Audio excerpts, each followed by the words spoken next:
Hey guys, today we are going to study parallel lines and transversals. So this is starting our geometry unit, and geometry is just a branch of mathematics that studies shapes, lines, and surfaces, and then also the measurement properties and relationships of these things. So in geometry, we're going to be looking at a lot of different things and kind of analyzing them and trying to make connections between different angles and lines within the diagrams that we're looking at. So we have some key vocabulary that we have to know that's going to help us do that. That's going to help us find measurements, properties, and relationships of lines, shapes, and different surfaces. So one thing that we need to be aware of, which you might already know some of this, is parallel lines. So those are going to be lines that never cross, and algebraically that means they're going to have the same slope. One of the biggest things to know about parallel lines are these little arrows. Okay, so if you see these little arrows on lines, that automatically means that the lines are going to be parallel. We also have like the opposite of parallel, which is perpendicular, and those are going to be lines that are exactly opposite, and they cross at right angles. And it's important to know what a right angle is. It looks like this little box right here that identifies that it's a right angle, and it's important to know that all right angles measure exactly 90 degrees. So you can see again, I have this little box right here. That means that's a right angle, and we know automatically that that angle is going to be a 90-degree angle. We also have complementary and supplementary angles. So complementary angles means that we have two angles that add up to 90 degrees. So in this little diagram I have right here, I have two angles. This little V shape is an angle, and then this V shape is an angle. And you can see that I have one angle that measures 27 degrees. That's what the 27 here represents. And same thing here, the 63. That means that that angle measurement is 63 degrees. So if I take 27 and I add 63, that's going to give me 90. So I know that these two angles right here are going to be complementary angles because they add up to 90. Supplementary is very similar, but they're going to add up to 180. So you can see that I have 60 and 120. Well, 60 plus 120 is 180. So these two angles would be supplementary. Straight angles are a special type of supplementary angle. They're angles that measure exactly 180 degrees, but they also form a perfectly straight line. So anytime that you see a straight line, you know that measure of that straight line is 180 degrees. We also have vertical angles. Vertical angles are going to be angles that are opposite each other. So we have two lines that are going to cross. The opposite angles here, so like this angle and then this angle, those are vertical angles, and vertical angles have equal measure. So that's why I have a 40 and a 40 there. It's also really important that you're able to name angles so that when I'm asking you to look at a diagram, you can know exactly which part of the diagram or which angle we're looking at in that diagram. In this example, I have this diagram over here on the right-hand side, okay? We are looking at this angle right here, and we want to come up with the ways to name it. So one way you can name an angle is by using a lowercase letter like A or B. Sometimes, and a lot of the time, we're going to use its vertex point. So a vertex point is going to be a point where the two lines come together and meet, and it kind of helps make the actual angle shape right here. So this point right here would be its vertex. So you can look at the vertex and you could say, I'm going to name this angle M. Sometimes there's also maybe like a little A in here, so you could also name it angle A. Okay, you could also look at the different points that actually make up the entire angle. So we have an N to an M to an L. So we can use those three letters to also help us name the angle. So we can name this angle N, M, L. And then the reader would know that you're going to start at N, you're going to go to M, and then go to L, and that's what's going to make up your angle.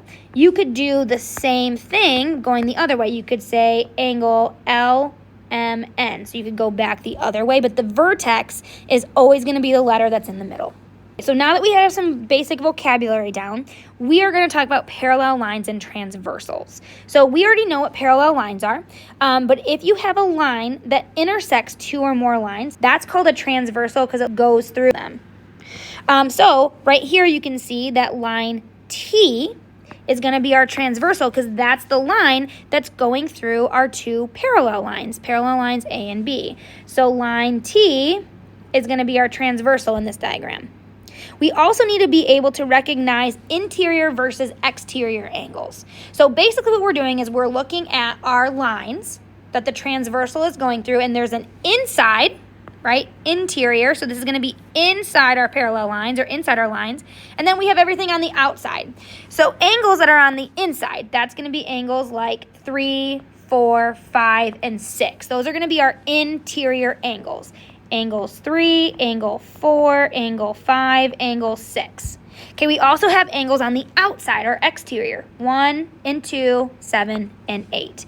Angle 1, angle 2, angle 7, angle 8. So we need to be able to identify what's our transversal and what's on the inside of those lines that the transversal is going through and what's on the outside. This is important because if we have parallel lines with a transversal, there's special relationships that are now formed on all of the angles. Okay, we're going to have 5 different types of angles. We have an alternate interior angle, alternate exterior angle, corresponding angle, same side interior, and same side exterior. Sounds like a mouthful, but don't worry, mathematicians call things exactly like they are. If you have an alternate interior, okay, that's going to be represented by the words or the letters AI. That means they are going to be on alternate sides or opposite sides of our transversal and on the inside of the parallel lines, and their measures are going to be equal. Okay, if you have alternate exterior, that's going to be alternate or opposite sides of our transversal, but on the outside or the exterior of our parallel lines, that's going to be AE, and their measures are equal. We also have something called corresponding angles. These ones are kind of weird. That's going to be if we have 2 angles that kind of line up, but they're on each parallel line. Okay, so they are going to be in the same position, but on the other parallel line, their measures are also going to be equal. We also have same side interior. That's going to be SSI. They are going to be, guess what, on the same side of the transversal, but on the inside of the parallel lines. Their measures are supplementary. And then we have exterior, which is same side exterior, SSE. And that means they're going to be on the same side of the transversal, but on the outside or the exterior of those parallel lines. And their measures are going to be supplementary. So the reason that we can say AI or alternate interior angles are equal measure is because that transversal is going through those parallel lines. So again, that's geometry. We have some lines, and now we're going to study the relationship between the angles that are made up because of those lines intersecting. Okay, so let's do an example where we're actually going to be able to identify angle pairs. We're going to save measures for in class, finding the measurements, but let's at least be able to know how to identify whether it's alternate interior, alternate exterior, corresponding, same side, interior, or exterior. We also have straight angles and vertical angles that might show up here. So let's go ahead and look at the diagram. The first thing that I always want to do is figure out what line is the transversal and which lines are the parallel lines. So I can see right away that because there are these arrows right here on these 2 lines, lines M and N are going to be my parallel lines, so M and N. And then my transversal L is going to be the one that goes through it, so transversal L. Now they're asking us to classify angles 2 and 4. So I have 2 and 4. I can see they're on the inside of my parallel lines, and they are on alternate or opposite sides of that transversal. So this is going to be an alternate interior pair. Okay, I also have angles 1 and 7. So 1 and 7, you can see are on the opposite side of my transversals and are on the exterior of those parallel lines. So these are going to be alternate exterior angles. All right. We also have angles 1 and 5, 1 and 5. These are going to be examples of corresponding angles because they're on 2 different parallel lines. So angle 1 is on parallel line M. Angle 5 is on parallel line N, but they are in the exact same position, just on each different line. So these are going to be corresponding angles. Angles 3 and 4 are going to be on the inside of my parallel lines, so that's an interior, but they're on the same side of the transversal, so that's same side interior. Angles 1 and 6 are going to be here and here. So that is going to be on the outside of my parallel lines And on the same side of my transversal, so that's going to be same side, exterior, because they're on the outside. Okay, last two, I have angles 2 and angles 3. Even though they're both on the inside and they're alternating, they aren't in the same position as our alternate interior. Okay, so our alternate interior angles, like we did for example 3, are examples like 2 and 4. That's an example of alternate interior angles. They kind of have to be opposite each other, not next to each other. If they're next to each other like this, these are actually going to be examples of straight angles. Okay, because they make a straight line. So those are going to be straight angles. Okay, and remember, they add up to 180 degrees. Angles 4 and 6, last pair, are going to be examples of vertical angles because they are exactly across from each other where two lines cross. So these are going to be vertical angles.